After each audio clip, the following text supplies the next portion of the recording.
안녕하세요. 안구 따라니까야 반통법회 둘의 모음의 12번째 시간입니다. 지난주, 지지난주까지 둘의 모음의 앞에 부분, 상당히 그 많은 부분 개념적으로 접근하면서 설명이 필요한 주제들이었어요. 지난주에는 그 마지막 두 개의 주제에 이어서 집단품 10개경을 한몫 보았는데, 사실은 집단품은 그 각각의 주제들에 대한 많은 설명을 필요로 하기보다는 오히려 10개의 주제가 모여서 하나의 품이 돼가지고 부처님의 제자들의 집단, 부처님의 제자들의 모임이 어떤 모임이어야 하느냐라고 10개를 포괄해가지고 불교 신자들의 모임, 요즘 말로 하면 이제 불교 신행단체 이렇게 말을 해도 되겠죠.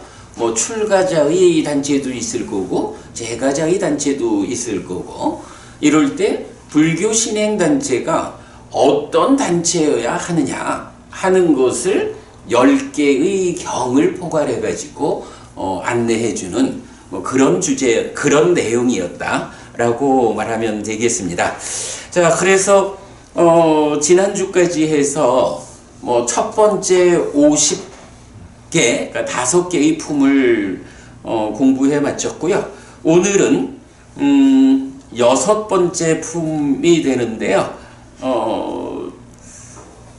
뿌깔라 왁고라고 해서, 뿌깔라 사람이란 말이죠. 그래서 박진영 부부님 가끔 우리 뿌두갈라 이 얘기하잖아요. 부파불교 시대의 뿌두갈라. 그렇죠. 이제 그 뿌두갈라라고 하는 게 제가 알기로는 요 뿌깔라라는 빨리어의 산스크리트어로 뿌두갈라 해서 그래 개아 이렇게 해석되는 그 뿌두갈라라고 하는 개념이 요 뿌깔라 사람이라는 의미가 되거든요. 자, 오늘은 사람품 뿌두갈라 왁고부터 쭉 읽어가면서 조금만 보충 설명하면 될 것 같아요. 자, 53번입니다. 비구들이여, 이런 두 사람은 태어날 때 많은 사람의 이익과 많은 사람의 행복과 많은 사람의 번영을 위하여 신과 인간의 이익과 행복을 위하여 태어난다. 어떤 두 사람인가? 열의 아라한 정등각과 전륜성왕이다. 비구들이여, 이런 두 사람은 태어날 때 많은 사람의 이익과 많은 사람의 행복과 많은 사람의 번영을 위하여 신과 인간의 이익과 행복을 위하여 태어난다. 자, 그런데 여기에서는 이 문장 하나를 좀 우리가 참고해야 할 것 같아요. 여기서 이렇게 나타나요. 바후자나 히따야.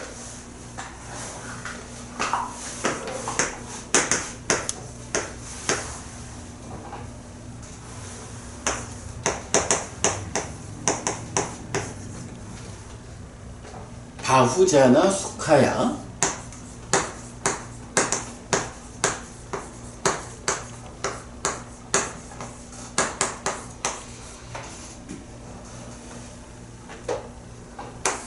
바후노 자나사 아타야.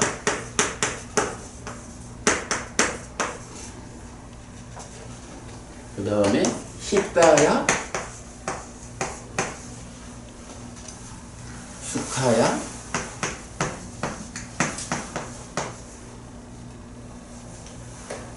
대와 마누사나.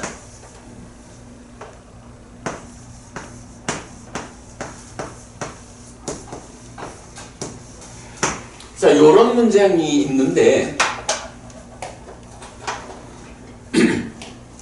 요거를 이제 오늘 제가 좀 짚어보고 가자 하는 이유는 요거 바후노 자나사 아타야라는 요 말이 빠지고 나타나는 경우가 사실은 많아요.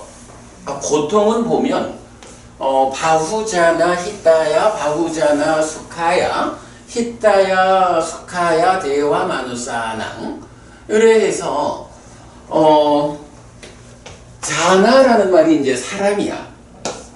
바후 해서 많은, 그러니까 많은 사람.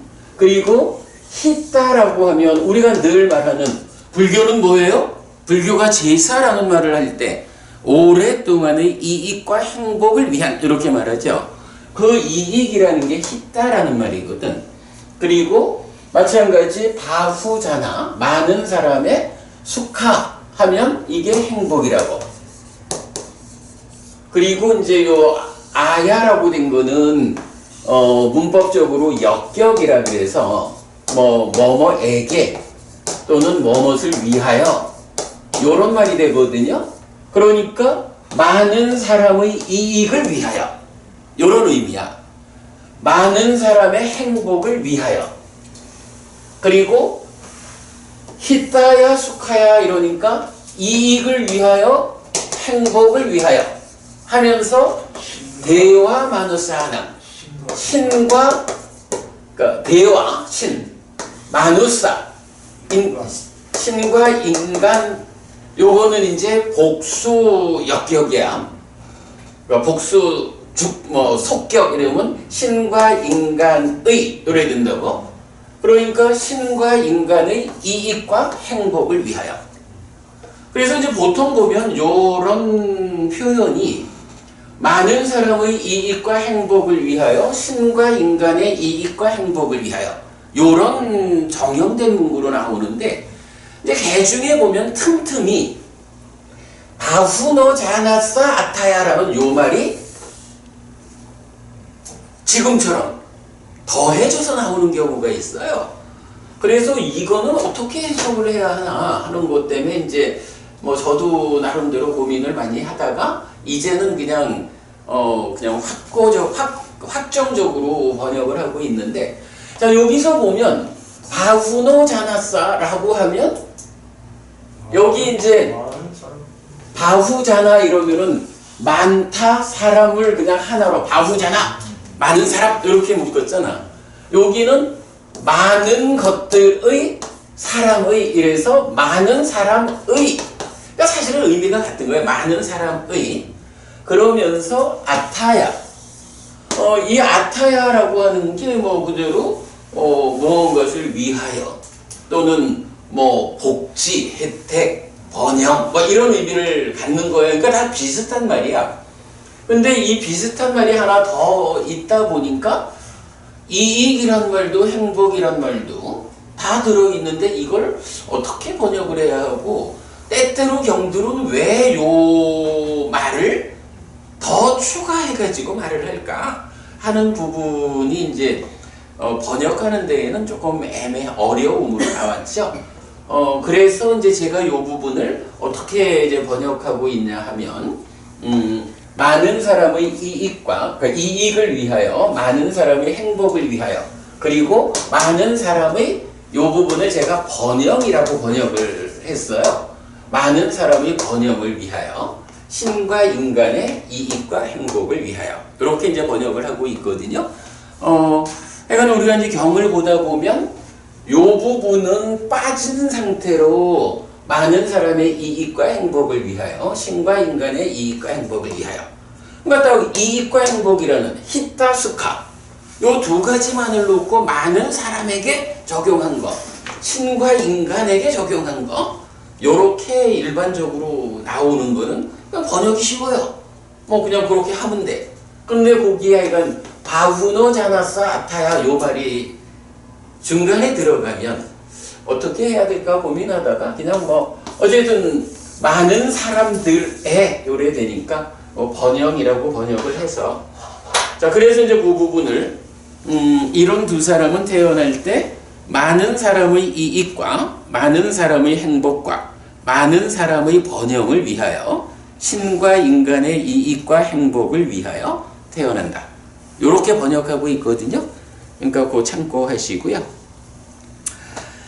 어떤 두 사람이냐 라고 하니 열애아라한 정등각과 전륜성왕이다. 이렇게 나타났죠. 그래서 이 두 사람이 태어나는 것은 하여간 많은 사람들의 이익과 행복과 번영을 위하여 신과 인간의 이익과 행복을 위하여 태어난다. 이렇게 말하는 거죠. 자, 여기서도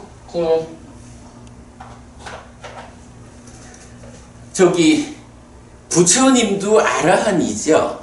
김성희 법부님, 우리 그 얘기는 가끔 하죠. 부처님도 아라한이거든.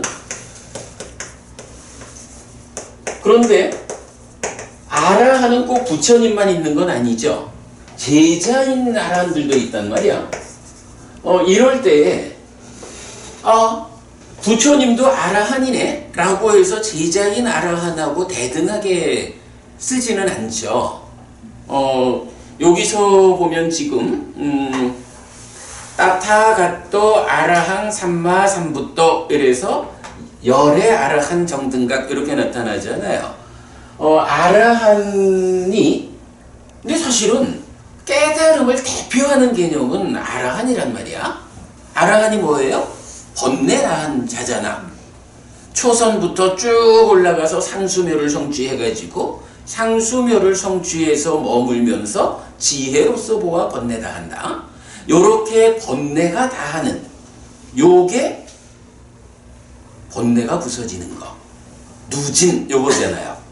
그래서 이렇게 누진해서 해탈한 사람을 뭐라고 불러요? 해해탈자 이렇게 부르잖아. 그래서 기본적으로 깨달음을 대표하는 개념은 해해탈자, 상수묘를 성취해서 지혜로서 번뇌다 하는, 지혜로서 보아서 번뇌가 다하는 이렇게 깨달은 아라한이 깨달은 자에 대한 기본적인 정의라고. 그러니까 우리 열의 구덕 부처님을 9가지 특성으로 말할 때도 어떻게 시작해요? 이띠피소 바가와해서 이렇게 세존께서는, 그러니까 세존이라는 이분은 첫째 무엇이냐? 아라항 삼마삼부터 이래 나가잖아. 아라한이라는 데부터 시작을 하는 게 바로 결국은 번뇌를 부수고 깨달은 그게 깨달음의 본질이요. 이 얘기거든. 자, 그래서 이제 아라한이라는 개념으로 부처님이 대표가 되는데 문제는 제자분들도 누진이라는 방법에 의해서 깨달아서 아라한이 되잖아. 자, 이럴 때 그러면 아라한이라고 쓰면 이 말은 그대로 부처님도 말하고 제자인 아라한들도 말하는 것일까? 그냥 이 부분 그냥 참고적으로 보자는 거예요. 부처님이 아라한이기는 한데 경에서는 모든 경우에 그냥 아라한이라고만 나오면 아라한, 아라하, 아라한트 이렇게 나오면 이 말은 그대로 제자인 아라한 이렇게 보아야 돼요. 아니면 뭐 그냥 깨달은 자라는 개념으로 이렇게 봐야 하는데 이제 부처님도 그 대표 개념이 아라한이요 라고 할 때 부처님은 어떻게 부르느냐 라고 할 때 부처님은 2가지 방법으로 불러요. 하나는 열의 아라한 정등각. 예, 그래서 따타가또 아라핫또 삼마삼부타 이렇게. 그런가 하면 또 한 가지 방법은 뭐가 나올까? 여기에 바가와 세존이 나와. 그래서 세존 아라한 정등각. 요렇게 이제 문제는 뭐 이게 경에서 이렇게 나타나더라 하는 거지 뭐. 그래서 우리가 아라한이라고 경에 나타나서 어떤 이게 뭐 그대로 깨달은 자는 어떻다 이런 개념이 아니라 그냥 아라한인 어떤 분을 말한다라고 단독적으로 쓰일 때는 제자인 아라한이라고 봐야 하고 부처님을 부를 때 부처님 그분은 대표하는 개념이 아라한입니다 라고 앞세워야 되잖아. 이럴 때 부처님은 아라한이라는 한 단어만으로 부르진 않는다는 거야. 그래서 열의 아라한 정등각이거나 세존 아라한 정등각이거나 이런 2가지 형태로 부처님은 부른다. 뭐 참고로 그렇게 보고 넘어가겠습니다. 자, 그래서 여기서도 어떤 두 사람인가? 라고 할 때 열애 아라한 정등각과 전륜성왕이다. 세간의, 그러니까 제가자의 입장에서 보면 그 많은 사람들, 신과 인간의 이익과 번영을 위해서 태어나는, 그러니까 제가자로서 으뜸되는 사람은 누구냐? 전륜성왕인 거죠. 출가해서 으뜸되는 사람은 누구냐? 아니, 바로 출가해서 이렇게 깨달음을 성취한, 그것도 제자로서 스승의 의지에서 깨달은 아라한이 아니고 바로 부처로서 스승 없이 깨달은 이분 열애 아라한 정등각 또는 세존 아라한 정등각이 출가자로서 으뜸이다. 이런 개념으로 보면 되겠죠? 예. 자, 54번입니다.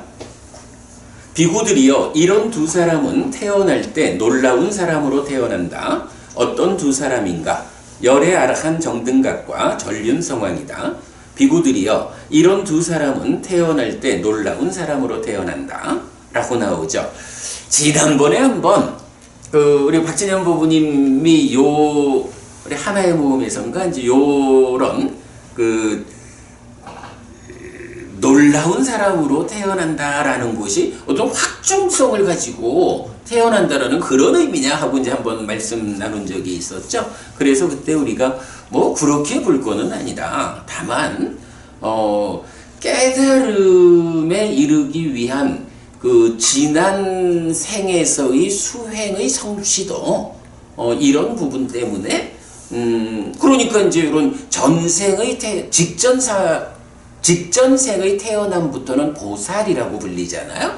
이제 그런 그 특별한 상태가 완성되었기 때문에 그의 태어남은 특별하다. 그냥 그런 정도로 우리가 이해하자 그랬던 거죠. 그래서 제가자 가운데는 전륜성왕의 태어남은 그렇게 특별하고 출가자로서는 열애 아라한 정등각의 태어남이 그렇게 특별하다. 이렇게 보면 되겠습니다. 비구들이여, 두 사람의 죽음은 많은 사람이 애석해한다. 어떤 두 사람인가? 열애 아라한 정등각과 전륜성왕이다. 비구들이여, 이런 두 사람의 죽음은 많은 사람이 애석해한다. 뭐 당연히 그러겠지요. 많은 사람의 이익과 행복, 번영을 위해서, 신과 인간의 이익과 행복을 위해서 태어나는 이 놀라운 분들이 죽으면 뭐 아무래도 많은 사람들이 조금 더 우리와 함께 하시지 왜 이렇게 빨리 가십니까? 하고 애석해 한다. 그런 얘기죠. 비구들이여, 이런 두 사람은 탑을 세울 만하다. 어떤 두 사람인가? 열애 아라한 정등각과 전륜성왕이다. 비구들이여, 이런 사람은 탑을 세울 만하다. 김정희 부부님, 이 두 분에 대해서는 왜 탑을 세울 만할까요? 길이 공덕을 남기기 위해서. 길이 공덕을 남기기 위해서. 그래. 그러니까 탑을 세운다라는 것이 무언가 후대의 사람들을 공덕으로 이끄는 역할이 될 거다. 이런 말씀으로 봐야겠네.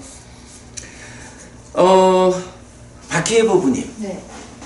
이런 탑을 세울 만하다라는 요 표현이 좀 여기서 말하는 이 열애 아라한 정등각과 전륜성왕 이 두 사람 말고도 또 좀 더 넓게 나타나는 경우를 보셨나요? 어디서 보셨을까?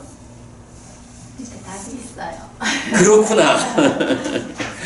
자, 그래서 오늘 제가 같이 드린 교재 중에 요 한 장 탑을 세울 만한 경이 있어요. 이렇게 그 탑을 세울 만한 사람을 설명하는 경이 지금 보는 안구따라니까요 둘의 모음에서 그러니까 이 사람 품에 나타나는 거 하고 그 다음에 두 개가 더 있는데 나머지 두 개의 경들은요 탑을 세울 만한 사람으로 그러니까 네 사람을 말해줘요. 자, 보겠습니다. 먼저 앙부따르니까야 뇌세 모음의 247번 탑을 세울 만한 경. 안한다요. 이런 네 사람은 탑을 세울 만하다. 어떤 넷인가? 열의 아락한 정등각은 탑을 세울 만하다. 벽지불은 탑을 세울 만하다. 열애의 제자는 탑을 세울 만하다. 전륜성왕은 탑을 세울 만하다. 이렇게 나타나. 그러니까 열의 아락한 정등각하고 전륜성왕 말고도 벽지불 그리고 열애의 제자 이렇게 네 사람은 물론 이제 열애의 제자라고 말할 때는 복수죠. 이 네 사람에 대해서는 탑을 세울 만하다. 그럴 때 김정혜 부부님 방금 그 질문 왜 이 사람들에 대한 탑을 세울 만할까? 라는 부분은 지금 요 경에서는 언급이 없죠. 그런데 요 주제가 그대로 어디에 나타나냐 하면 그 유명한 디가니까야 16번 대반열반경에서 이제 부처님 돌아가시기 얼마 전의 상황이잖아요. 그 상황에서 제가 지금 질문한 그거 왜 탑을 세울 만할까? 탑은 왜 세우는 걸까? 요 부분을 말해주고 있거든요. 자, 같이 보겠습니다. 대반열반경 탑을 세울 만한 사람. 안한다요. 이런 네 사람은 탑을 세울 만하다. 어떤 넷인가? 열의 아락한 정등각은 탑을 세울 만하다. 벽지불은 탑을 세울 만하다. 열애의 제자는 탑을 세울 만하다. 전륜성왕은 탑을 세울 만하다. 그러면 안한다요. 어떤 이익을 연하여 열의 아락한 정등각은 탑을 세울 만한가? 안한다요. 이것은 그분 세존 아락한 정등각의 탑이다. 여기서 어때요? 이렇게 나타나죠. 열의 아락한 정등각 아니라 세존 아락한 정등각 이렇게 나타나죠. 그러니까 위에서는 열의 아락한 정등각하고 밑에서 세존 아락한 정등각 이렇게 두 가지 형태로 나오는 것을 같이 볼 수 있어요. 그런데 이것은 그분 세존 아락한 정등각의 탑이다라고 많은 사람은 심을 청정하게 한다. 거기서 그들은 심을 청정하게 한 것을 원인으로 몸이 무너져 죽은 뒤 좋은 곳 하늘 세상에 태어난다. 안한다요. 이런 이익을 연하여 열의 아락한 정등각은 탑을 세울 만하다. 탑을 세울 만한 이유가 이제 설명되죠. 이렇다는 거야. 탑을 세워놓으면 이제 열의 아락한 정등각 부처님을 기리는 탑을 세우면 이제 그 탑을 보는 사람들이 이것이 그분 세존 아락한 정등각의 탑이다. 탑이다 라면서 이제 그 탑을 보는 사람들이 어떻게 된다는 거예요. 맞죠. 열의 아락한 정등각 세존 아락한 정등각 부처님이 계셨어. 이 탑이 바로 그 부처님을 기리는 탑이요 라고 하면서 부처님을 생각하는 이러한 과정에 그 사람의 마음이 청정해진다. 아무래도 그러겠죠? 어떻게 하면 요거를 내 거를 할 수 있을까? 하거나 어떻게 하면 저 왼수 같은 놈을 해코지를 할까? 이런 삶의 자리에 있는 사람은 그 삶이 어떻게 돼요? 퇴보로 이끌리겠죠? 그러나 부처님을 기리는 탑을 보면서 이것이 참으로 세존 아락한 정등각의 탑이다라고 보게 되면 거기에서 부처님을 생각하고 부처님을 기리는 그런 마음이 되는 거죠. 그렇게 부처님을 기리고 뒤따르고자 하는 마음을 일으키는 걸 뭐라고 표현한 거예요? 많은 사람은 마음을 청정하게 한다. 마음이 청정해진다라는 요 표현을 하는 거죠. 그러면 마음이 청정해지면 어떻게 되느냐? 그들은 마음을 청정하게 한 것을 원인으로 몸이 무너져 죽은 뒤 좋은 것 하늘 세상에 태어난다. 더 설명이 필요 없죠. 사실은 요런 개념을 가지고 불교 신자들이 어떤 신행을 하나요? 우리가 계속해서 기억해야 하는 6가지라는 게 있잖아요. 불법승, 계보시, 천신. 이 6가지를 계속해서 기억하자라는 것도 뭐예요?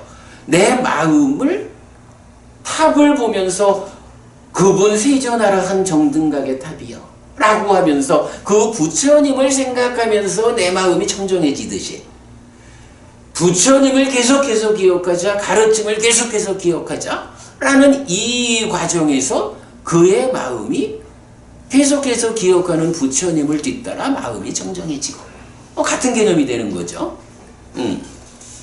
그래서 이렇게 마음이 청정하게 되면 어떻게 해요? 청정한 마음이 씨앗이 돼가지고 몸과 말과 마음으로 신구의 삼업을 청정한 업을 짓는 거죠. 업이 청정해지면 어떻게 돼요? 몸이 무너져 죽은 뒤 좋은 것 하늘에 태어난다. 이래 되는 거죠. 왜 탑을 세울 만한가?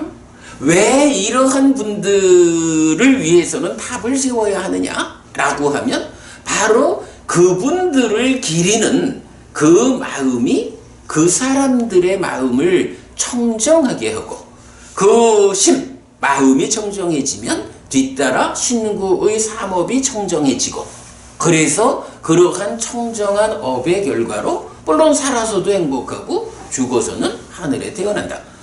이러한 많은 사람들을 하늘로 이끄는 역할을 할 수 있기 때문에 열의 아락한 정등각은 탑을 세울 만하다. 이렇게 표현하는 거죠. 왜 탑을 세울 만합니까? 왜 그를 위해서 탑을 세워야 합니까? 하는 이유가 대반열반경에서 설명이 되는 거죠. 자, 그러면서 뒷장으로 가면 그러면 안 한다요. 어떤 이익을 연하여 벽지불은 탑을 세울 만한가? 안 한다요. 이것은 그분 세존 벽지불의 탑이다. 라고 많은 사람은 심을 청정하게 한다. 거기서 그들은 심을 청정하게 한 것을 원인으로 몸이 무너져 죽은 뒤 좋은 곳 하늘 세상에 태어난다. 안 한다요. 이런 이익을 연하여 열의 아락한 정등각은 탑을 세울 만하다.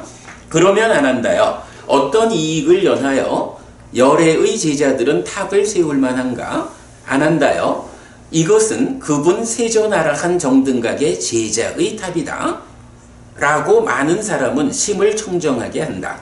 거기서 그들은 심을 청정하게 한 것을 원인으로 몸이 무너져 죽은 뒤 좋은 곳 하늘 세상에 태어난다.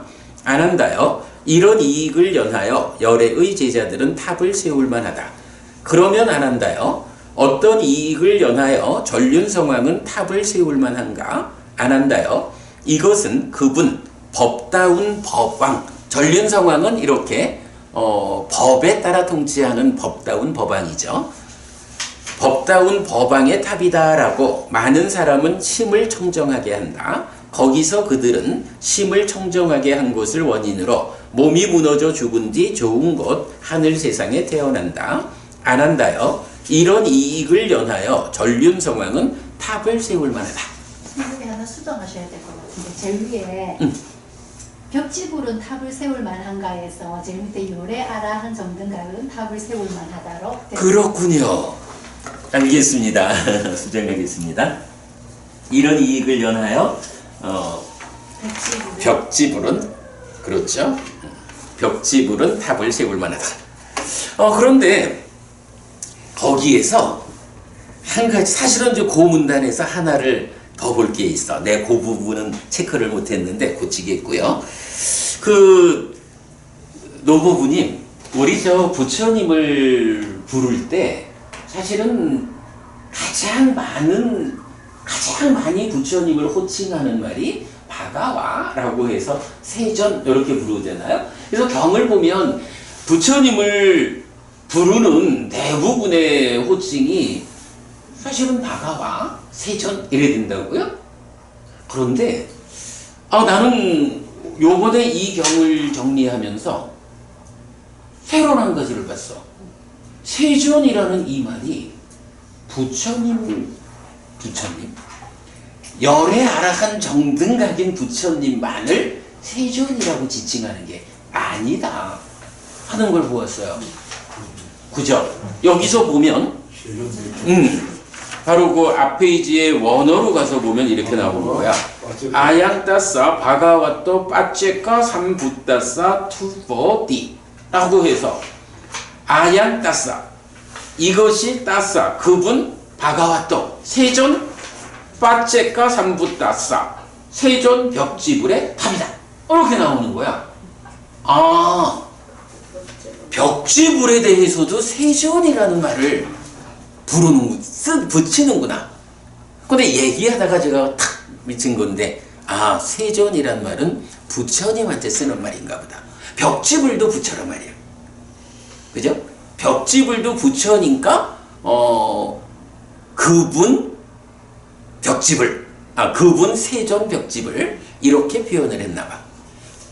우리가 벽지불이라면 세존처럼 스스로 깨달아가지고 그 정법론을 하지 않으시고 계신 분을 보통 이제 벽지불이라고 하잖아요. 우리가 그렇게 이해하고 네, 있죠. 네, 근데 이제 벽지불이 지금 여기서 말하는 석가모니 부처님 외에는 벽지불이 없다고 보는 건 석가모니 부처님 외에는 벽지불이 없다고 보기 때문에 세존 벽지불이라고 하는 거예요. 아마 벽지불이 아니 벽지불이 많은데 네. 그러니까 뭐 기본적으로 이런 표현일 거예요. 그 부처님이 출현해서 부처님의 가르침이 세상에 전승되고 있는 이 시점, 그러니까 같은 시기에 두 명의 부처님이 출현하지 않는다 이래야 되잖아.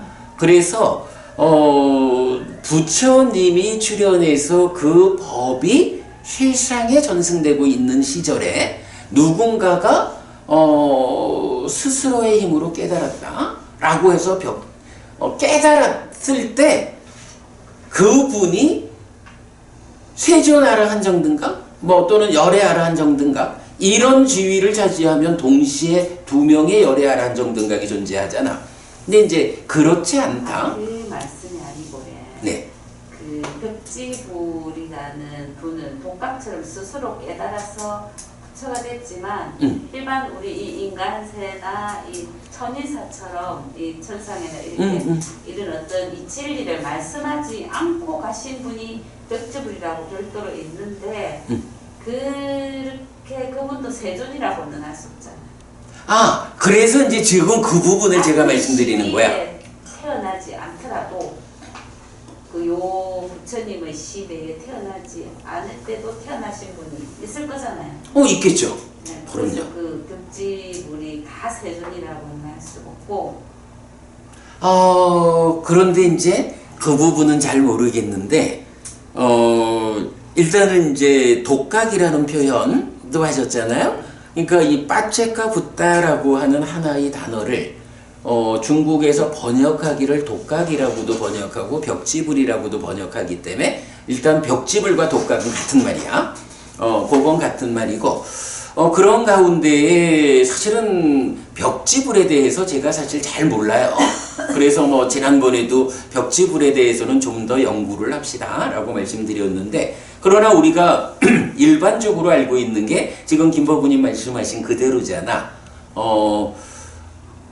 하여간 자기가 그 연기를 깨닫고 이래서 스스로 깨달아서 윤회에서 벗어난 그러나 법을 설하지 않고 가신 이런 분이 이제 빠체카부타 벽지불인데 지금 제가 하는 말은 뭐냐 하면 경에서 바가와 세존이라는 요 단어를 세존 아라한정등각 여기에만 쓰지를 않고 방금 읽어드렸지만 바가와또 빠체카 삼붓다싸 투포라고 해서 세존 벽지불의 답 요렇게 쓰고 있다는 거지. 그래서 세존이라는 이 용어가 꼭 열애아라한정등각 서가모니 부처님한테만 쓰는 게 아니라 벽지불에게도 바가와 세존이란 이 호칭을 쓰는구나. 요거를 새롭게 알았다. 요 얘기를 하는 거죠. 일단 뭐 이거는 뭐 경에서 그렇게 쓰고 있으니까 벽지불에게도 쓰고 붙이는구나. 이렇게 알면 되겠고 그래서 이제 제가 방금 세조는 부처님을 부르는 말인가 보다. 그런데 부처님을 말할 때 두 가지 부처가 있다. 이렇게 나오잖아요. 열애 아라한 정등각하고 벽지불하고. 여기 빠질까 붙다하고 빠질까 산 붙다하고 이것도 같은 말이에요, 그러면. 예, 그거는 뭐 같은 말로 봐야죠. 예. 뭐 그렇게 하여간 뭐 여기에서는 뭐 특별히 다른 내용은 없을 것 같아요. 왜 탑을 세울 만한가라는 요 측면에서 그 탑을 보는 사람들이 마음을 청정하게 하게 되고, 마음을 청정하게 하게 되면 청정한 마음에 의해서 신구의 삼업이 청정해지기 때문에 행복하게 산다. 몸이 무너져 죽은 뒤 하늘에 태어난다. 이런 효과가 기대되기 때문에 열애 아라한 정등각, 벽지불, 세존의 제자들, 전륜성왕 이 네 사람의 탑은 세울 만하다. 많은 사람들을 위해서 이익되는 일이다. 이제 그거를 말해주고, 그 가운데 그러니까 요경에서 우리가 두 가지를 봤죠. 부처님을 부를 때 열애 아라한 정등각 또는 세존 아라한 정등각, 요 두 가지 호칭이 있다. 아라한 이렇게 하나의 용어로 부처님을 지시하지는 않는다. 요거 보았고, 정말 좀 특별하게 발견한 거는 벽지불에 대해서도 바가와 세존이라는 호칭이 함께한다 라는 것을 본 거죠. 예. 그렇게 하고 다시 이제 본 교재로 돌아가겠습니다.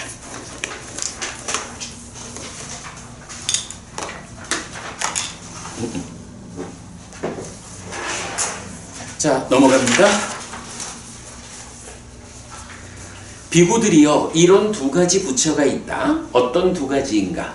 열애 아라한 정등각과 벽지불이다. 비구들이여, 이런 두 가지 부처가 있다. 바로 뒤이어 나오네요. 바로 이 두 가지 부처에 대해서 바가와 세존이라는 호칭이, 존칭이 부여된다. 이렇게 보면 되겠고요. 자, 그 다음에 58번입니다. 비구들이여, 이런 둘은 벼락이 하늘을 갈라도 번개가 쳐도 두려워하지 않는다. 어떤 둘인가? 번뇌 다한 비구와 혈통 좋은 코끼리이다. 비구들이여, 이런 둘은 벼락이 하늘을 갈라도 두려워하지 않는다. 비구들이여, 이런 둘은 벼락이 하늘을 갈라도 두려워하지 않는다. 어떤 둘인가? 번뇌 다한 비구와 혈통 좋은 말이다. 비구들이여, 이런 둘은 벼락이 하늘을 갈라도 두려워하지 않는다. 비구들이여, 이런 둘은 벼락이 하늘을 갈라도 두려워하지 않는다. 어떤 둘인가?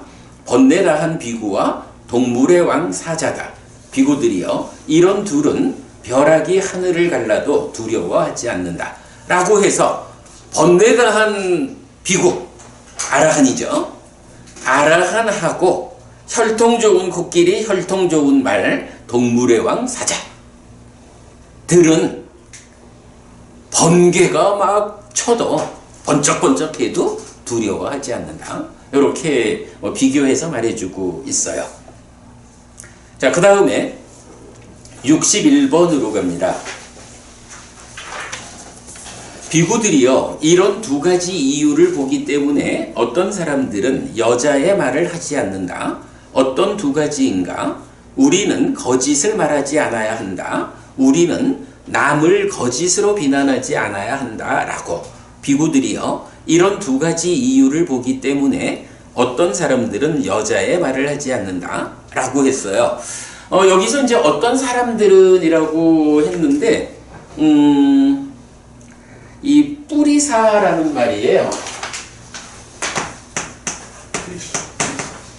뿌리사라고 하는 요 말은 그냥 포괄적으로 사람 이렇게도 되고 또는 남자 이런 의미를 가져요.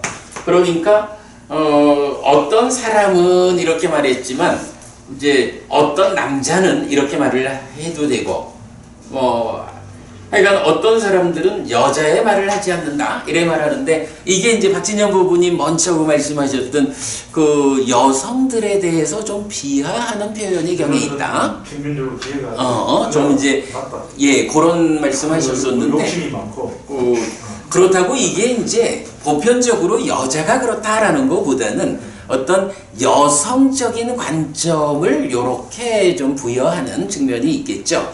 그래서 일단 경은 이런 두 가지 이유를 보기 때문에 어떤 사람들은 여자의 말을 하지 않는다. 어떤 두 가지인가? 우리는 거짓을 말하지 않아야 한다. 우리는 남을 거짓으로 비난하지 않아야 한다라고 비구들이요. 이런 두 가지 이유를 보기 때문에 어떤 사람들은 여자의 말을 하지 않는다. 이렇게 나와요. 그러면 여기서 여자의 말이라는 게 뭐예요? 거짓을 말하는 거. 남을 거짓으로 비난하는 거. 요게 방금 그런 식으로 이간질하고 여자의 말을 믿을 수가 없겠죠. 뭐 이제 어떤 그러니까 여자의 말을 믿으면 우리 조심해야 돼 오늘 네. 법부님 혼자고 우리 여성성을 가진 여자 법부님이 세 분이 계셔 조심해야 돼. 저는 경전에 늘 저기 있기 때문에 저는 경전이 예. 그래 이제 이게 뭐 남자다 여자다 이런 보다는 이제 어떤 그 성격적으로 이렇게 이제 표현을 하겠죠. 그래서 뭐 여성적인 특성에서 좀 거짓 그리고 남을 거짓으로 비난하는 이제 이런 두 가지를 제시하고 있는 거. 아무래도 뭐 이제 그 당시 인도 사회에서의 남성과 여성의 사회 구조가 이런 부분을 좀 반영하고 있겠죠. 저기 박 법무님 그 안구따라니까요. 예, 거기에서 요 경 한번 좀 찾아보세요. 아무따라. 그러니까 1권이지. 네. 1권의 둘의 모음. 이제 여기서 보면 제가 앞에 여러분 요 앞에 이제 밑에다가 조금 적어드린 게 있거든요.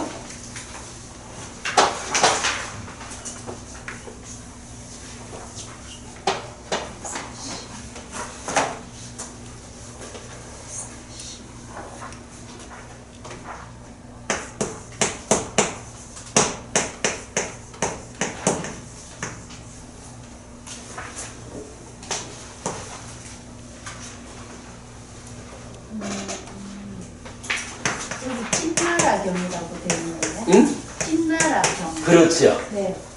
찐나라들은 인간의 말을 사용하지 않는다.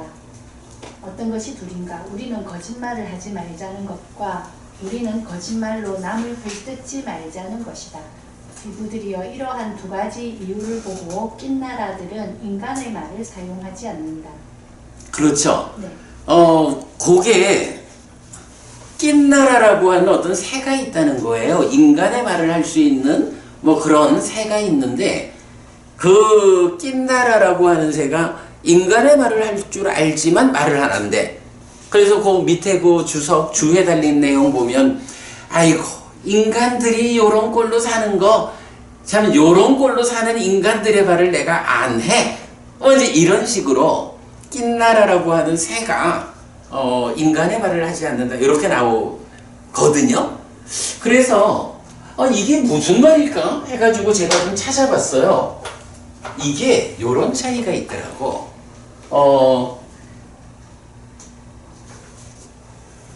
요 지금 보면 낑뿌리사라고 할 때는 KI에 M의 밑에 점이 찍혀 있거든요.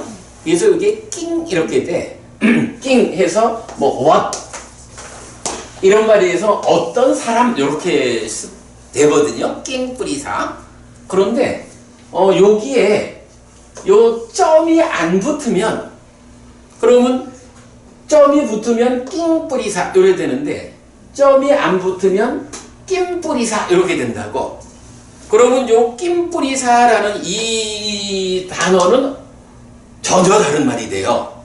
그래서 보면 a bird with a human head 인간의 머리를 가진 새 요런 어떤 뭐 이런 인간 머리를 한 새라는 요런 이제 새가 있는 거야.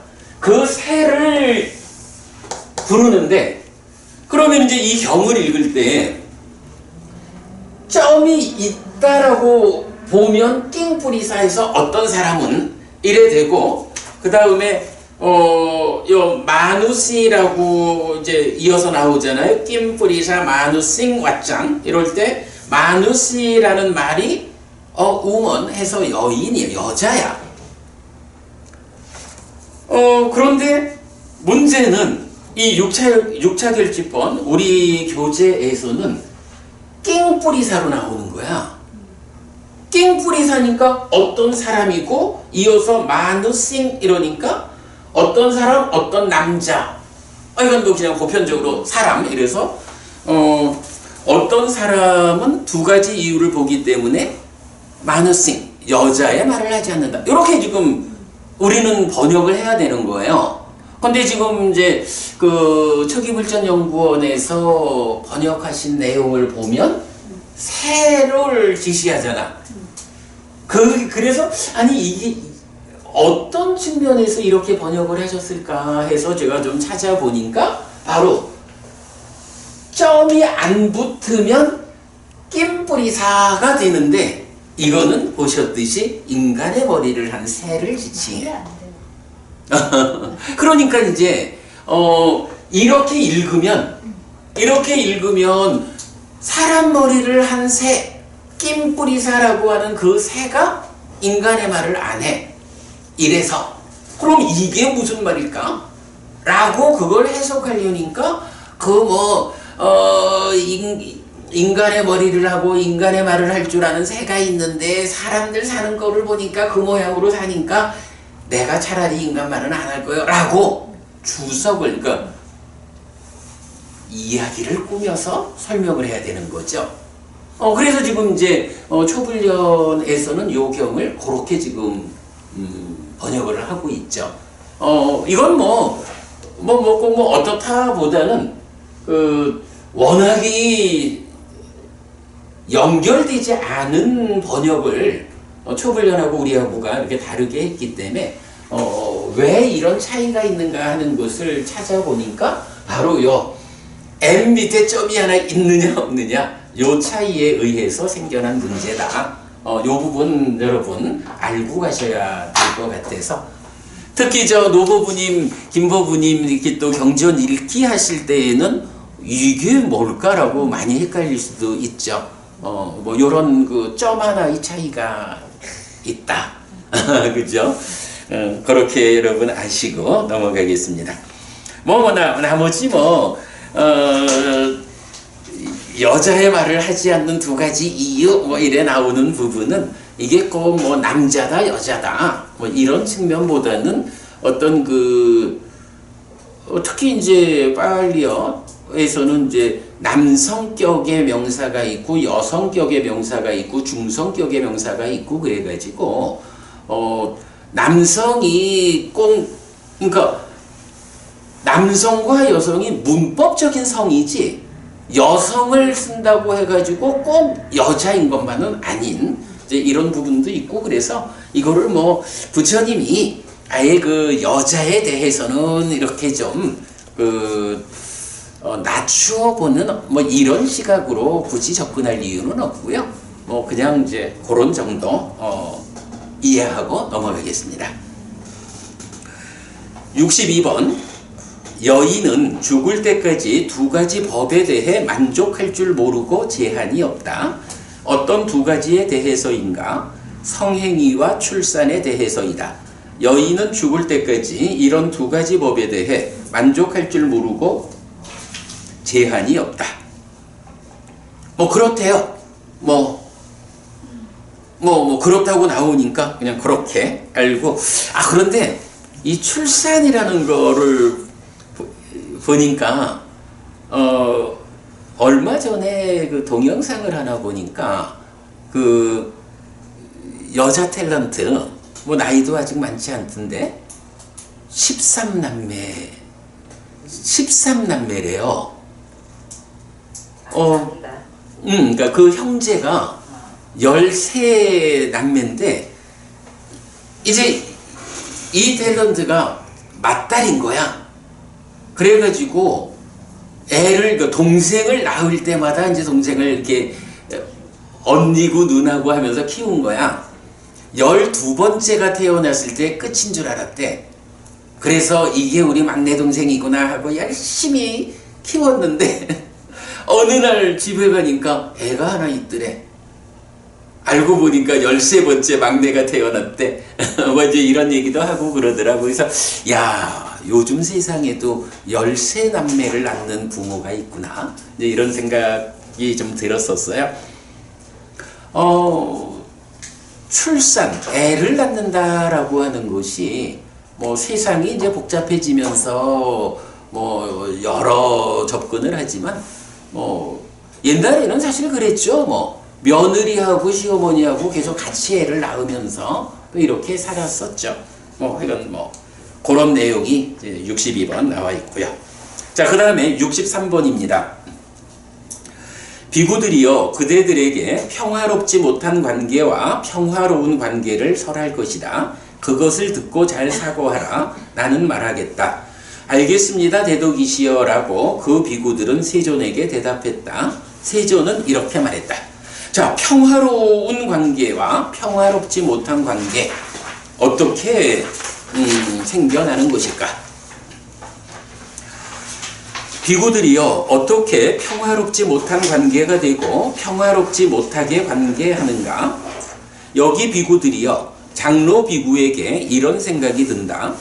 장로도 나에게 말하지 않아야 하고 중진도 나에게 말하지 않아야 하고 신진도 나에게 말하지 않아야 한다. 나는 장로에게도 말하지 않을 것이고 나는 중진에게도 말하지 않을 것이고 나는 신진에게도 말하지 않을 것이다. 만약 장로가 나에게 말한다고 해도 안녕을 위한 배려 없이 나에게 말하지 안녕을 위한 배려로 말하지 않을 것이다. 나는 그에게 아니요 라고 말하고 압박할 것이고 비록 본다 해도 바로잡지 않을 것이다. 만약 중진이 나에게 말한다고 해도 만약 신진이 나에게 말한다고 해도 안녕을 위한 배려 없이 나에게 말하지 안녕을 위한 배려로 말하지 않을 것이다. 나는 그에게 아니요 라고 말하고 압박할 것이고 비록 본다 해도 바로잡지 않을 것이다. 라고 해서 장로 비구가 이렇게 생각하는 것을 그대로 중진 비구에게 이런 생각이 든다. 또 그대로 신진 비구에게 이런 생각이 든다 해서 장로도 해가지고 동일하게 반복이 되죠. 자, 이게 무슨 얘기인가요? 일단 이제 비구들이 모여 사는 모임을 이제 상가라고 하잖아요.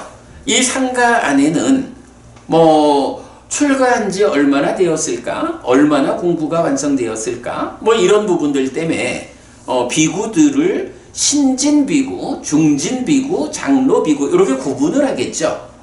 자, 이렇게 세 그룹으로 분류가 될 때 평화롭지 못한 관계에 있는 그룹 안에서 이야기해요. 어떤 장로 비구가 그 평화롭지 못함의 관계라는 것은 이런 것이다. 장로 비구가 생각을 하는 거예요. 뭐 말하자면 내가 어떤 실수를 좀 했다. 내가 어떤 기회를 범했다. 라고 할 때에도 상가 안에 있는 장로 비구도 나한테 스님이 이렇게 실수를 했습니다. 스님 이렇게 계율을 범했습니다. 라고 말하지 않아야 돼. 중진 비구도 스님 잘못했습니다. 라고 나에게 말하지 않아야 되고 신진 비구 또한 마찬가지요. 그런가 하면 나도 상가 안에 함께하는 어떤 장로 비구가 실수를 했다. 계를 범했다. 라고 해도 나도 당신 잘못했습니다. 라고 지적하지 않을 거예요. 중진 비구가 실수를 해도 지적하지 않을 거고 신진 비구가 실수를 해도 지적하지 않을 거예요.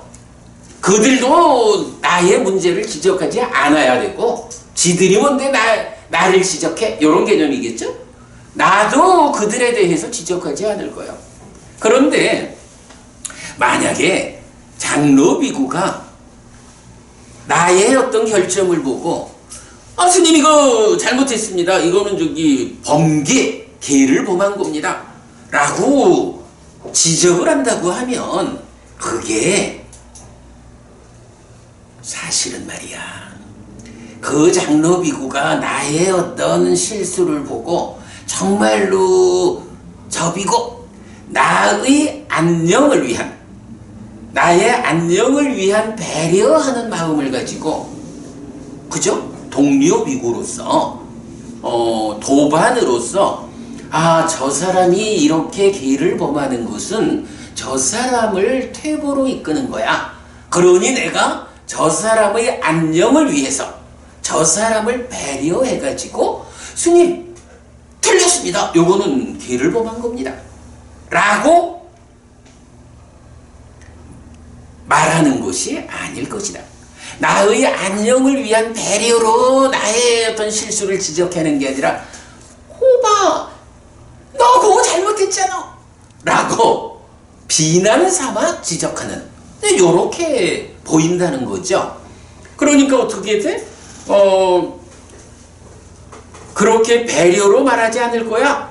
그러니 저 사람이 나한테 그런 나의 안녕을 위한 배려를 가지고 지적하지 않는 그저 그냥 아이고 달콤해 너 요런 거 잘못했어요 너 하고 지적을 하면 나는 어쩌겠어. 나는 더 똑같이 그이한테 아니요 나 잘못한 거 아니요 당신이 잘못 봤어 뭐 이런 식으로 대응을 하겠죠. 그게 뭐야? 나는 그에게 아니요 라고 말하고 압박할 것이다. 뭐 제대로 알지도 못하면서 나한테 그런 지적질을 해 뭐 이런다는 거겠죠. 그리고 또는 그가 나를 지적하는 것을 보고 내가 정말로 내가 실수를 했구나 라고 나의 잘못을 보더라도 인정을 하더라도 어떻게 이 평화롭지 못한 이 관계 안에서 지적을 받으면 내가 잘못했다라고 보면서도 저 사람이 나의 안녕을 위한 배려로서 지적하는 게 아닌데 뭐 이래가지고 나의 실수를 보면서도 그걸 바로잡지 않는다. 요런 표현이죠. 예. 그래가지고 뭐 기본적으로 장로도 중진도 신진도 나한테 말하지 않아야 되고 나도 그들에게 말하지 않을 거예요.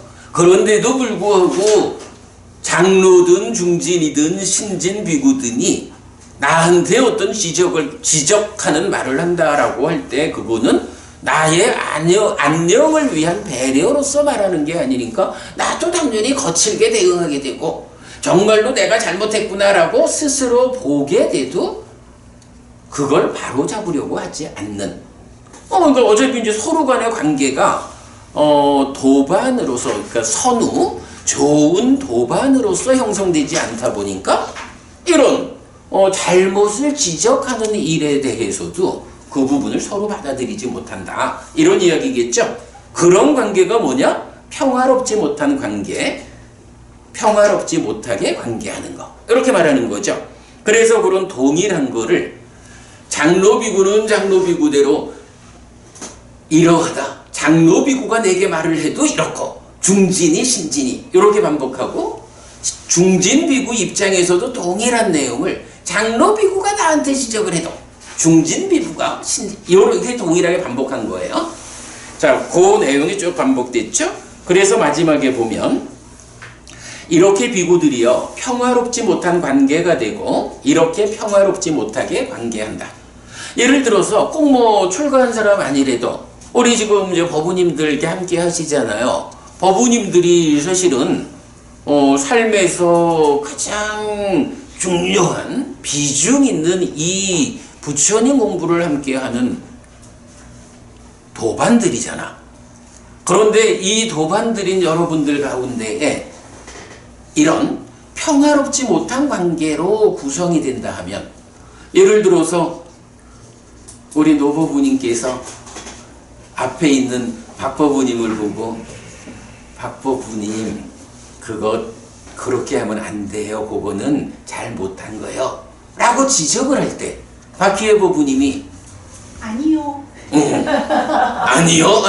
그러는 거지. 그런 이야기 지금 하고 있는 거죠. 그러면 이런 이런 도반들로 구성된 그 모임이 잘 유지되고 공부를 잘 성숙시킬 수가 없죠. 그런 부분을 말하는 거죠. 자, 넘어가면 비구들이요 어떻게 평화로운 관계가 되고 평화롭게 관계하는가. 여기 비구들이요 장로 비구에게 이런 생각이 든다. 장로도 나에게 말할 수 있고 중진도 나에게 말할 수 있고 신진도 나에게 말할 수 있다. 나는 장로에게도 말할 것이고 나는 중진에게도 말할 것이고 나는 신진에게도 말할 것이다. 만약 장로가 나에게 말한다고 해도 안녕을 위한 배려로 나에게 말하지 안녕을 위한 배려 없이 말하지 않을 것이다. 나는 그에게 좋습니다 라고 말하고 압박하지 않을 것이고 보면 바로잡을 것이다. 다시 한번 해보죠. 우리 노보부님께서 박보부님 그러면 안 돼요 라고 말씀하시면 어떻게 해야 된다고? 그래서 서로 간에 노보부님께서 나한테 이런 말씀을 하신 것은 정말로 나의 안녕을 위한 배려 가운데 말씀하시는 것이지 안녕을 위한 배려 없이 말하는 거 아니요. 이런 신뢰가 서로 간에 함께 한다는 거죠. 그러니 그런 지적을 받으면 아이고 말씀해 주셔서 고맙습니다 하고 잘 받아들이고 그래서 보면 어떻게 해요? 어부님이 말씀하시는 이런 잘못이 나한테 있었구나 라고 보면 그것을 바로잡는다. 이렇게 말하는 거죠. 그래서 동일한 내용이 장로비구, 중진비구, 신진비구에게 반복되죠. 그래서 마지막에 이렇게 비구들이요 평화로운 관계가 되고 이렇게 평화롭게 관계한다 라고 이래가지고 그 부처님의 제자들의 모임이 어떤 관계로 형성돼야 하느냐라고 기준을 제시하고 있죠. 제가 볼 때는 여기서 가장 중요한 개념은 바로 그거 같아요. 저 사람이 나에게 이런 말을 했다라고 하는 것은 나의 안녕을 위한 배려 가운데 하는 것이다. 이렇게 서로 간에 신뢰가 형성이 될 때 이 모임이 평화로운 관계, 평화롭게 관계하는 모임이 된다. 이런 거겠죠. 우리도 그렇고 불교라는 부처님 가르침의 토대 위에서 함께하는 모든 모임이 사실은 이런 신뢰관계를 서로 간에 구축할 수 있어야 그것이 평화로운 관계다. 이렇게 볼 수 있겠습니다. 우리가 잘 기억하기로 하고요. 그 다음에 64번입니다. 어떤 사건에서 비구들이요 잘못된 말을 하고 견해의 횡포를 부리고 의도적으로 화를 내고 부르퉁하고 노여워하는 양쪽이 내적으로 가라앉지 않으면 비구들이요 그 사건은 장기간의 거친 골칫거리가 되고 비구들은 편히 머물지 못할 것이 예상된다. 그러나 비구들이요 어떤 사건에서 잘못된 말을 하고 견해의 횡포를 부리고 의도적으로 화를 내고 부르퉁하고 노여워하는 양쪽이 내적으로 잘 가라앉으면 비구들이여 그 사건은 장기간의 거친 골칫거리가 되지 않고 비구들은 편히 머물 것이 예상된다. 네, 살다 보면 어떤 모임에든 제각각의 사람들이 모여서 살다 보니까 말을 잘못할 수도 있고 또 특히 출가한 사람들은 우리 얼마 전에 봤죠? 재가자들은 소유 때문에 싸우고 출가자들은 견해 때문에 싸우고 이런 거잖아요. 이래서 잘못된 말도 하고 견해를 가지고 이렇게 보는 것이 맞는 거요 라고 자기 견해를 강하게 주장하는 이런 견해의 횡포를 부리고 또 의도적으로 화를 내고 물어뜯하고 노여워하는 양쪽이 이런 상태에 있으니까 이제 사건이 생겨나는 거야. 요거 대중공사 이렇게도 번역된다 했죠. 그럴 때 이제 양쪽이 어떻게 이러한 사건을 해결할 것이냐라고 모여 앉아가지고 이제 뭐 그래 대중공사 이렇게 이제 의논을 할 거 아니에요. 회의를 하겠죠. 이때에 양쪽이 다 스스로 내적으로 가라앉힐 수 있으면 되는데 양쪽 모두가 이렇게 내적으로 자기들을 가라앉히지 못하면 장기간 거친 골칫거리가 되고 편히 머물지 못할 것이다. 그러나 이러한 문제 상황이 생겼다. 이 문제를 어떻게 해소할 것인가? 라고 회의를 통해서 회의를 하게 될 때 그 회의 가운데에서 뭐 물론 이제 지도자가 잘 이끌어야 하고 그러겠지만 그 회의 가운데에서 양쪽이 다 내적으로 잘 가라앉히게 되면 그러한 사건은 장기간의 거친 골칫거리가 되지 않고 비구들은 편히 머물 것이 예상된다. 라고 해서 뭐 어떤 상황에서든 회의에 참석한 양쪽 모두가 내적으로 자기들을 가라앉히는 이런 노력을 할 수 있어야 한다. 지도자라면 그런 가라앉히는 일을 이끌어야 한다. 이렇게 보겠죠. 자, 이렇게 해가지고 6번째 품 사람 품을 마쳤습니다. 잠깐만, 요 사람 품과 관련해서 혹시 궁금하신 점이 있을까요? 없는 줄 알고 넘어가겠습니다. 자, 그러면 이제 2번 했지만 이제 7번째 품입니다. 수카왔고 행복품 65번입니다. 비구들이여 이런 두 가지 행복이 있다. 어떤 두 가지인가? 제가자의 행복과 출가자의 행복이다. 비구들이여 이런 두 가지 행복이 있다. 비구들이여 이 두 가지 행복 중에 출가자의 행복이 으뜸이다. 라고 해요. 자, 행복품은 65번부터 77번까지니까 13개의 경이 속해 있는 거죠. 13개의 경에서 뭐 우리가 뭐 어쨌든 행복이라는 개념. 자, 불교의 최상위 개념이 뭐죠? 괴로울 것인가? 행복할 것인가? 고화락, 고화고멸 요거잖아요. 그럴 때 어쨌든 행복이라고 하는 이것이 우리가 지향하는 최상위의 목적이라고요. 그럴 때 이 행복이라는 것이 어떤 것들이 있을까? 행복을 다양한 관점에서 13가지의 측면으로 설명하는 것이 행복품이다. 이렇게 보면 되겠죠? 자, 그래서 첫 번째로는 두 가지 행복이 있다라고 해서 두 가지를 대비해요. 제가자의 행복과 출가자의 행복이다. 그런데 그 두 가지 중에 출가자의 행복이 으뜸이다. 우리가 뭐 이제 보편적으로 말하자면 그러니까 제가자의 삶은 어떤 삶이에요? 소유적인 삶이다. 이렇게 말해야 되겠죠. 출가자의 삶은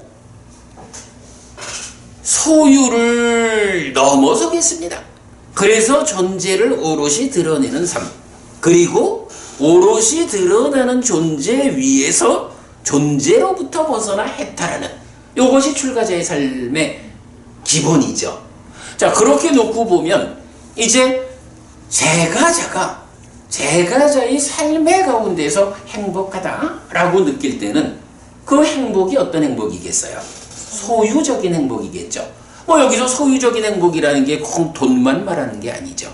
사랑하는 사람과 함께해도 그것도 소유. 내 사람. 이런 다 포함이 되죠. 그래서 제가자의 행복은 이렇게 소유적인 데서 생겨나는 행복이고, 출가자가 행복하다라고 행복을 경험할 때는 뭐겠어요? 소유를 넘어서서 존재를 오롯이 드러내는 그런 행복, 또는 그 존재를 소멸하고 벗어나 해탈된 삶으로 나아가는, 달리 말하면 깨달음으로 지향되는 거죠. 이런 삶의 과정에서 행복을 경험한다 라고 할 때는 아무래도 소유의 행복보다는 존재 또는 해탈의 행복이 훨씬 더 으뜸된 행복이다. 이렇게 말하면 되겠죠. 그 내용을 말해주고 있고요. 어쨌든 행복 이렇게 말하면 큰 틀로 보면 세간살이를 그러니까 인간으로 태어나서 세상에서 세간을 살아가고 있는데 그 세간의 범주 안에서 추구하는 또는 얻을 수 있는 행복이 있다. 그러나 그보다 한 단계 업그레이드 되는 행복이 있다. 그것은 이러한 소유적인 삶, 인간의 보편적인 삶을 넘어서 가지고 존재를 드러내고 그 존재에서조차도 벗어나는 해탈된 삶을 실현하는 이런 행복이 있다. 그것을 재가자의 행복과 출가자의 행복 이렇게 구분을 한 거죠. 그러니 당연히 출가자의 행복이 으뜸이다. 이렇게 말하겠죠. 66번입니다. 비구들이여 이런 두 가지 행복이 있다. 어떤 두 가지인가? 소유의 행복과 출리의 행복이다. 비구들이여 이런 두 가지 행복이 있다. 비구들이여 이 두 가지 행복 중에 출리의 행복이 으뜸이다. 바로 소유의 행복이 재가자의 행복이고 출리의 행복이 출가자의 행복 이렇게 연결된 거죠. 그 설명이고요. 67번입니다. 비구들이여 이런 두 가지 행복이 있다. 어떤 두 가지인가? 재생의 조건에 의한 행복과 재생의 조건에서 벗어남에 의한 행복이다. 비구들이여 이런 두 가지 행복이 있다. 비구들이여 이 두 가지 행복 중에 재생의 조건에서 벗어남에 의한 행복이 으뜸이다. 여기서 재생의 조건이라는 게 우빠디라는 용어를 우리가 맞지마니까요 관통 법배하면서 보았죠. 어디에서 나왔죠? 우빠디. 맞지마니까요 26번 덧경. 여기에서 보면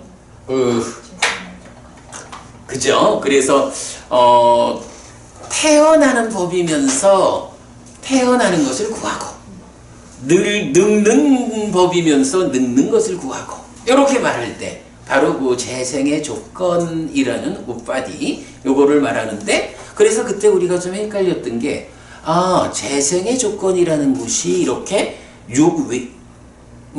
육외입적 또는 이제 색성향 미척 이렇게 바깥 것인가 이래 보았는데 나중에 또 연결되는 내용을 보니까 안쪽 내입처적인 것도 같이 말을 했죠. 그래서 결국은 재생의 조건이라는 것은 나를 중생이라는 삶의 영역에 머물게 하는 안팎의 것 이렇게 이제 우리가 보았던 거죠. 그러니까 이제 여기서 재생의 조건에 의한 행복 이렇게 말하면 그냥 앞에 두 개는 재가자와 출가자 이렇게 나누었잖아요. 여기서 이제 재생의 조건 이러면 중생으로의 삶의 영역 재생한다. 중생의 삶의 영역에서 무명과 가래를 완전히 해소하지 못하고 죽으면 또 몸으로 가잖아. 중생으로 태어나잖아요. 이런 중생이라는 세상 안에서 경험할 수 있는 행복이고 그것에서 벗어남에 의한 행복이라는 건 뭐예요? 이제 바로 벗어남에 의해서 열반을 실현하는 윤회에서 벗어나는 이런 깨달음의 과정에서 경험되는 행복 이것은 재생의 조건 중생으로의 윤회의 영역인 세상 안에서 경험되는 거를 넘어선 이렇게 되는 거죠. 그래서 요거의 궁극은 뭐가 되겠어요? 열반락, 해탈락 이렇게 표현하면 되겠죠. 재생의 조건에서 벗어남에 의한 행복. 네, 그렇게 이제 행복을 또 두 가지로 말했고요. 자, 그 다음에 68번으로 갑니다. 비구들이여 이런 두 가지 행복이 있다. 어떤 두 가지인가? 번뇌와 함께하는 행복과 번뇌와 함께하지 않는 행복이다. 비구들이여 이런 두 가지 행복이 있다. 비구들이여 이 두 가지 행복 중에 번뇌와 함께하지 않는 행복이 으뜸이다. 자, 그러면 번뇌와 함께하는 행복. 요거는 표현하자면 어떻게 표현할 수 있을까? 맞지마니까야 117번과 연결해서 보면 중생. 그렇죠? 근데 그 부분을 뭐 어떻게 표현하냐 하면 공덕으로 연결되고 이런 표현을 하죠. 그러니까 10악업은 한 가지인데 10선업은 번뇌의 영향 위에서 우리가 삶을 향상하느라고 10선업을 실천하잖아. 요거 공덕으로 연결되는 10선업이죠. 그러나 번뇌의 영향에서 벗어난 삶은 어때요? 아라한도 10선업을, 아라한도 몸과 말과 마음으로 행위하는 거는 그대로 10선업이라고. 그런데 이런 번뇌의 영향에서 벗어난 아라한의 업은 공덕으로 연결되는 이 개념이 아닌 거죠. 공덕이라는 개념을 넘어선 이런 차이가 있죠. 그래서 번뇌와 함께하는 행복은 공덕으로 연결되는 그 십선업이라는 측면에서 중생들의 영역에서 십선업을 지어서 얻어지는 그런 행복을 말한다라고 하겠고, 번뇌와 함께하지 않는 행복은 이제 해탈된 존재들, 아라한의 입장에서 경험하는 해탈락, 열반락, 이것을 말한다, 이렇게 보면 되겠죠. 그러니까 뭐 이런 이야기는 보면 재가자와 출가자의 행복은 소유의 행복, 출리의 행복 이렇게 대응이 되겠고, 재생의 조건에 의한 행복과 재생의 조건에서 벗어남에 의한 행복, 요거는 그대로 재생의 조건에 의한 행복은 번뇌와 함께하는 행복, 이렇게 연결이 되겠죠. 재생의 조건에서 벗어남에 의한 행복, 번뇌와 함께하지 않는 행복, 그죠? 이렇게 우리가 대응 관계를 볼 수 있겠어요. 69번으로 갑니다. 비구들이여, 이런 두 가지 행복이 있다. 어떤 두 가지인가? 개발되지 않은 행복과 개발된 행복이다. 비구들이여, 이런 두 가지 행복이 있다. 비구들이여, 이 두 가지 행복 중에 개발된 행복이 으뜸이다. 이건 뭐 더 말할 게 없죠. 우리가 불교 수행의 특징이 뭐예요? 행복으로 더 큰 행복을 일구는 수행이다. 부처님 이전에는 행복이라는 것은 괴로움의 과정을 통해서 얻어지는 것이야, 이렇게 사람들이 견해를 가지고 있었죠. 그러나 부처님 소유를 넘어서 존재를 드러난 삶에서 바로 그 괴로움에 의해서 행복, 깨달음을 성취하려고 시도했지만 그것이 깨달음으로 가는 길이 아니다 라고 해서 고행을 내려놓잖아요. 그리고 팔정도라는 이전의 정등각들이 걸었던 오래된 옛길, 바로 이 팔정도를 발견해서 깨달음으로 나아가잖아요. 그럴 때 이 팔정도, 중도라고 불리는 팔정도는 어때요? 바로 호흡에 집중해가지고 호흡을 대상으로 마음이 집중되면서부터 개발된 느낌이라는 환희, 희열, 진정, 행복에 의해서 삼매로 가고, 삼매에서 더 큰 행복을 과정적으로 닦아가면서 깨달음으로 가는, 그래서 부처님의 깨달음의 길은 괴로움의 과정이 아니다, 행복의 과정이다. 행복으로 더 큰 행복을 일구는 과정이 팔정도의 과정, 부처님의 수행 과정이다, 이렇게 우리가 보는 거죠. 그럴 때 바로 그 수행의 과정에서 잘 집중됨에 의해서 처음 생겨나는 그 느낌부터를 뭐라고 불러요? 니라미사 웨다나, 개발된 느낌, 이렇게 부르죠. 그 개발된 느낌에 속한 행복, 이러한 개발된 행복의 끝이 해탈락이고 열반락이고 이래 되는 거죠. 자, 그래서 개발되지 않은 행복과 개발된 행복 중에는 개발된 행복이 으뜸이다, 뭐 당연하고요. 그 다음에 비구들이여, 이런 두 가지 행복이 있다. 어떤 두 가지인가? 성스러운 행복과 성스럽지 않은 행복이다. 비구들이여, 이런 두 가지 행복이 있다. 비구들이여, 이 두 가지 행복 중에 성스러운 행복이 으뜸이다. 뭐 그대로 이건 뭐 사실은 앞의 내용하고 거의 같은 거죠. 성스러운 행복이라는 것은 이렇게 삶을 향상으로 이끄는 이런 삶의 개발의 과정, 그 개발된 행복으로의 과정이 성스러운 행복, 이렇게 보면 되겠죠. 뭐 그렇지 못한 세간적인 삶의 과정에서 아이고 좋습니다 라고 경험하는 행복, 성스럽지 못한 행복, 이렇게 보면 되겠고요. 71번입니다. 비구들이여 이런 두 가지 행복이 있다. 어떤 두 가지인가? 신에 속한 행복과 심에 속한 행복이다. 비구들이여 이런 두 가지 행복이 있다. 비구들이여 이 두 가지 행복 중에 심에 속한 행복이 으뜸이다. 행복이라는 것이 몸으로 경험되는 행복도 있고 마음으로 경험되는 행복이 있다 이거죠. 그 두 가지 가운데 마음으로 경험하는, 그러니까 마음에 속한 행복이 으뜸이다. 더 높다. 이렇게 말하고 있고요. 72번 비구들이여 이런 두 가지 행복이 있다. 어떤 두 가지인가? 희열이 함께한 행복과 희열이 함께하지 않는 행복이다. 비구들이여 이런 두 가지 행복이 있다. 비구들이여 이 두 가지 행복 중에 희열이 함께하지 않는 행복이 으뜸이다. 자, 밑에 제가 뭐 좀 별표를 하고 그랬습니다만은 대략 앞에 71번 몸에 속한 행복, 심에 속한 행복, 여기부터는 조금 우리가 보충 설명을 해야 될 내용이 있어요. 오늘은 그냥 쭉 좀 뒤에 부분까지 읽어서 마치고 다음 주 수업에서 좀 보충되는 내용.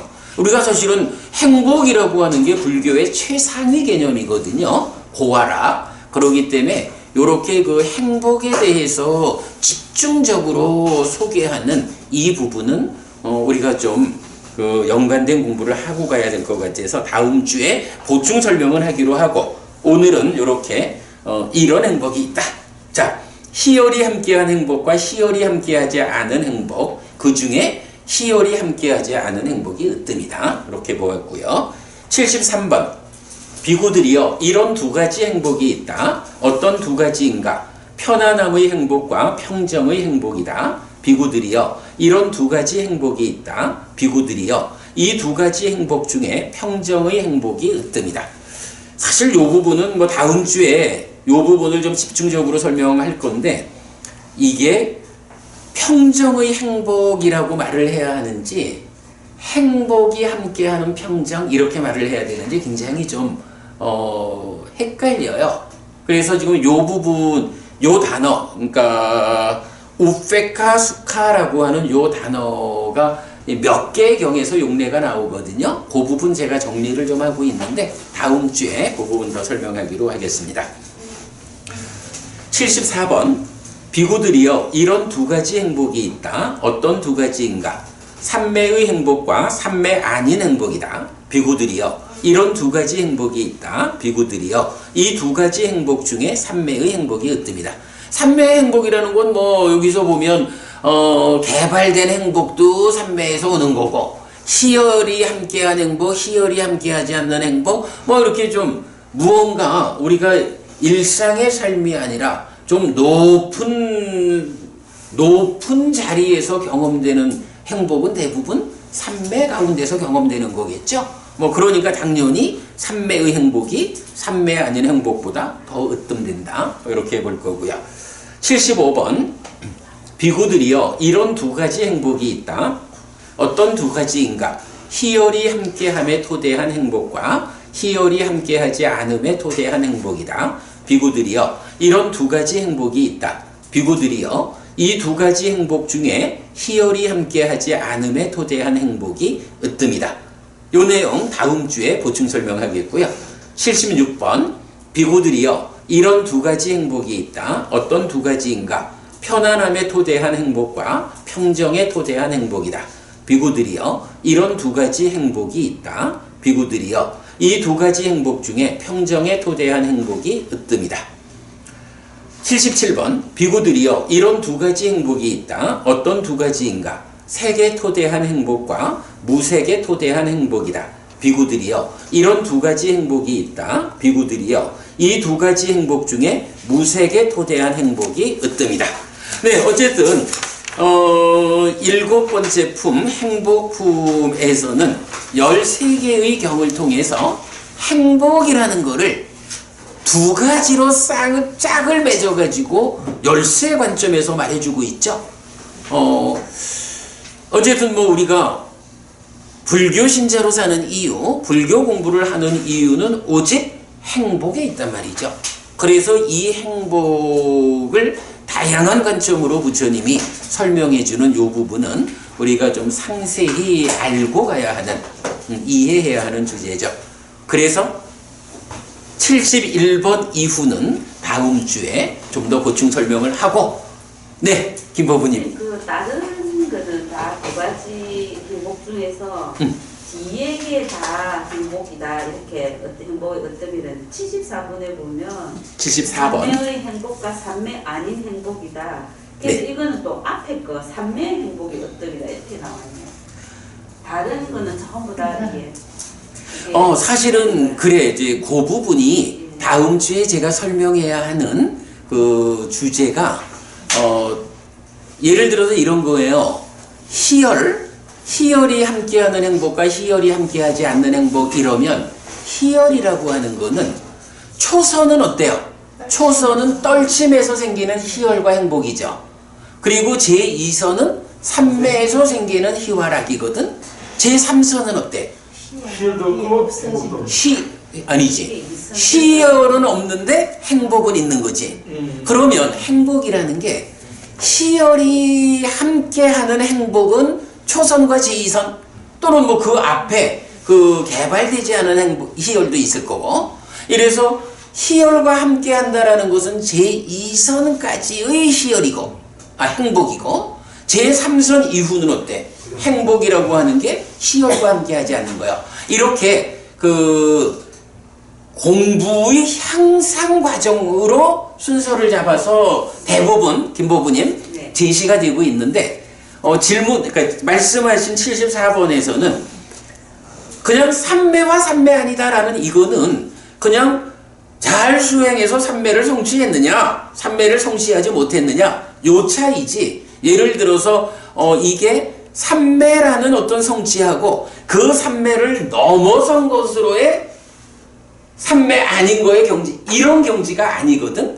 그래서 여기서는 그냥 단순히 잘 수행해서 삼매에 들었느냐 들지 못했느냐 요거기 때문에 그래서 이제 요거를 법우님 지적하신 대로 하자면 경이 삼매 아닌 행복과 삼매의 행복으로 순서를 바꿔놨으면 좋을 수 있는데 뭐 왜 그 순서를 그래 했는지는 제가 모르겠고 의미상으로는 그렇습니다. 자, 오늘 수업 여기까지 하고요. 다음 주에 요 행복과 관련한 몇 가지 보충 설명 드리도록 하겠습니다. 김법우님 그렇게 넘어갈까요? 네.